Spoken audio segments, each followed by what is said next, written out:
Sponsored by Giacomo.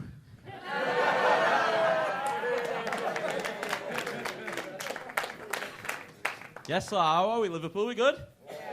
Yeah, brilliant. My name's Dan. Unless you're any kebab shop owner in the country, in which case my name's Big Man!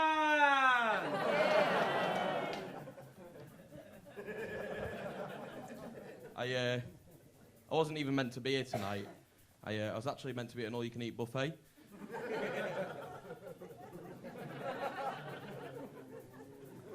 I was meant to be an all-you-can-eat buffet, but I got stood up. Yeah. I wasn't on a date. What it was, the staff came over and said, "Get up, you've been here since Tuesday, you need to fuck off, mate."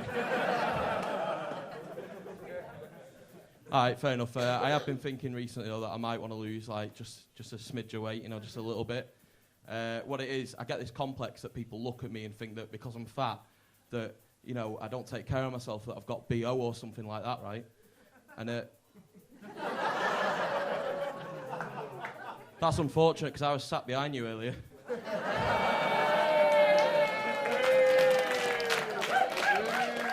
I get this complex. People look at me and think that because I'm fat, that I've got BO. But I don't have BO, because, as I'm sure we're all aware, BO smells a lot like pasties. Right, and there's nothing worse for a fat man than being followed around by the smell of a pie that he cannot eat. Plus, I had this moment recently where I was in a fitting room, right, trying on one of those retro snake print shirts. Turned around and looked in the mirror, nearly bloody shit myself. Like a bloody python mid-gazelle.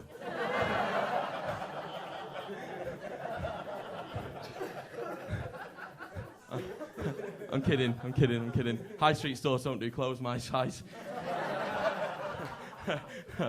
Oh. I'm sorry about the fat jokes, right? I don't mean to make any fat people feel uncomfortable. I'm sure your jeans are doing a good enough job of that.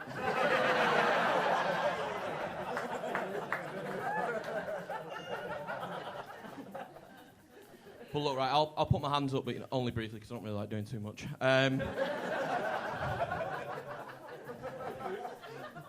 Yeah, I am fat. You spotted me. Brilliant, well done. But, I was doomed to be fat from the start, right? Because I grew up in a place, believe it or not, called Blackpool. Where's Nuremberg? Nuremberg? Well done on getting out, love. Yeah, I grew up in a place called Blackpool, right? So I was doomed to be fat from the start because I grew up on a Blackpool diet. Stick a rock for breakfast. Donuts and candy floss for lunch. Fish and chips for tea.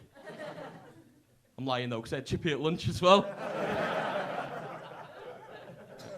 If you don't know, by the way, Blackpool, Blackpool's a lot like Toxteth, but there's more seagulls and lower GCSE pass results, basically.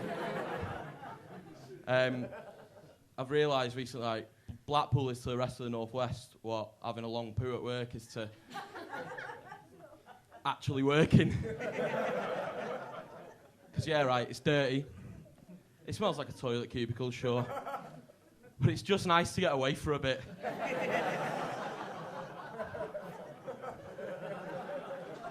Speaking of getting away, I was looking at booking into one of them escape rooms recently. We've been to them.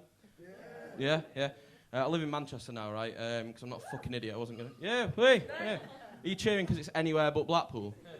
Yeah, I was looking at booking into one of them escape rooms recently, right? I was on the website looking for one in Manchester. Noticed that they've now got one in Birkenhead. Fucking hell. Imagine that, right? You spend an hour in a room with people from work you don't even like that much. You finally get out. You're still in fucking Birkenhead.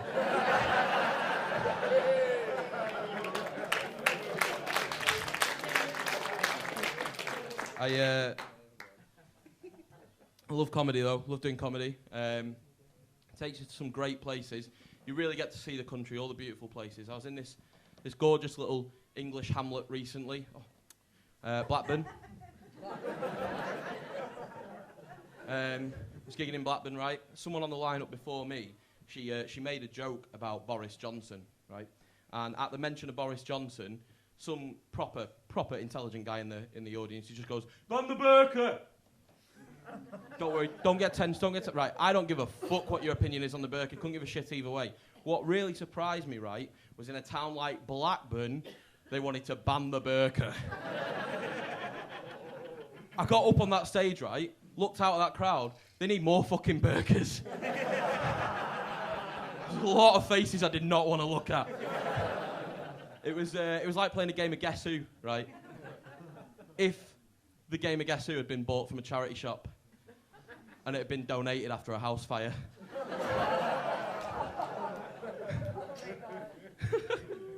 But yeah, I don't do this full time. I'm a supply teacher.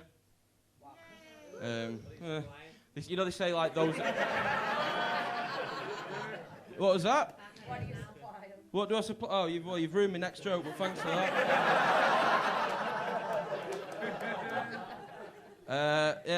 If you're that kind of person, I'll see you in the toilets later. I thought it'd be proper nerve-wracking getting into doing supply teaching, right? Because, like I remember when I was at school, we gave him a hard time, right? And I thought it'd be dead fucking nerve-wracking, dead hard job, right? But my boss at the supply agency put my mind at rest, right? He said, "Dan, don't worry, mate. This is an easy job. Piece of piss. There's only one rule you need to know about supply," and this is a true story. There's only one rule you need to know about supply. Just don't let any of the kids die. Turns out it's a pretty hard job trying to avoid killing one of the cunts.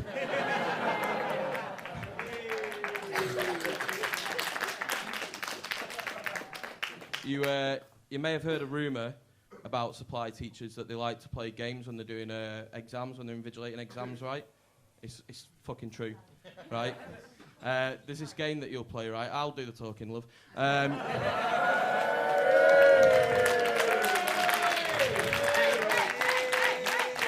You're not the only one that's got a degree.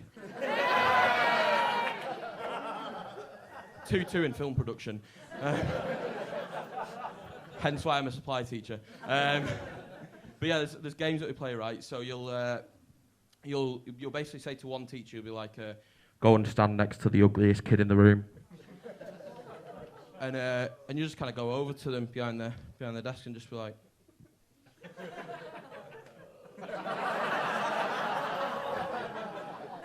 so like if we were doing it now, I'd probably go and stand next to you, mate.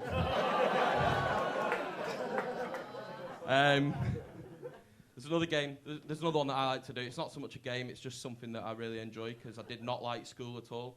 I like to go and stand next to a kid who's working really fucking hard in their exam, like writing loads, yeah, just really fucking grafting away. Proper fucking nerd, basically. Just go and stand next to him. Have a quick look over there. Yeah.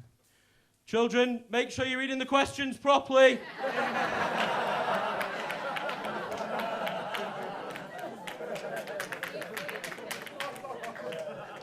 Fucking spiff.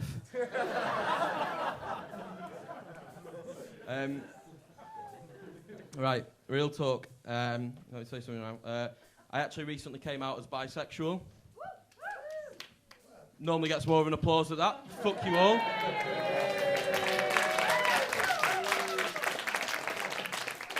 I came out as bisexual recently. What a surprise. He's greedy.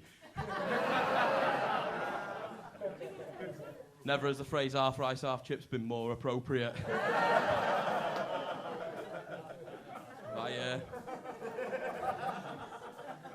I don't want you to get the wrong impression of me, though, right? I don't want you to think that because I'm bisexual that I'm into being camp or any of that bollocks. No, actually, I am into bollocks. But no, I'm not camp or any of that. I'm a typical lad. I like football, love football, love going to football matches. My favourite thing about football matches, I love chanting. Just love it, right? My favourite chant.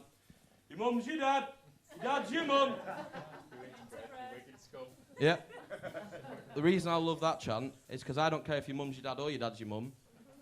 I'll still shag them for a pucker pie at half time.